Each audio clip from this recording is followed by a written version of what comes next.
This will be the opportunity for ministers to say their opinion about really next steps, what should be done in Europe according to education, especially with regard to so important topic of growth and employment. Es necesario que la Unión Europea, que en el campo educativo, como todos ustedes saben, pues las competencias son fundamentalmente nacionales y tiene, por tanto, una función de refuerzo de esas políticas nacionales al servicio del crecimiento, de la innovación y del empleo, le dé la máxima prioridad, como de hecho lo está haciendo el gobierno español, a la formación profesional. We adopted the Council conclusions on the role of early childhood education and primary education in fostering creativity, innovation and digital competence. This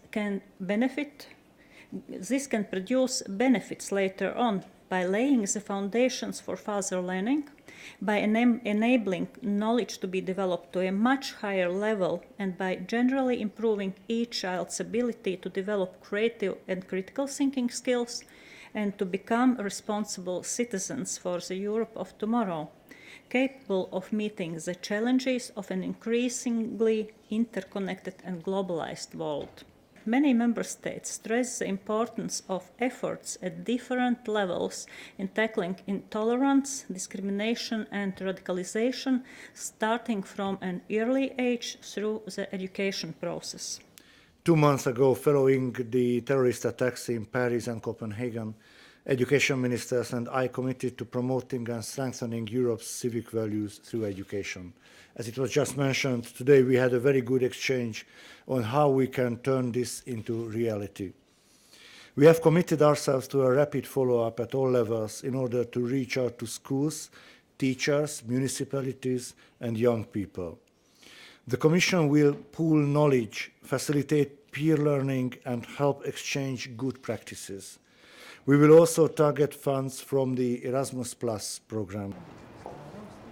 I expect ministers to discuss and come up with the suggestions how to better implement the EU Audiovisual Media Service Directive, taking into account new framework of the digital single market, which is strategy recently announced by the Commission, as well as taking into account the current geopolitical situation, such as crisis in Ukraine,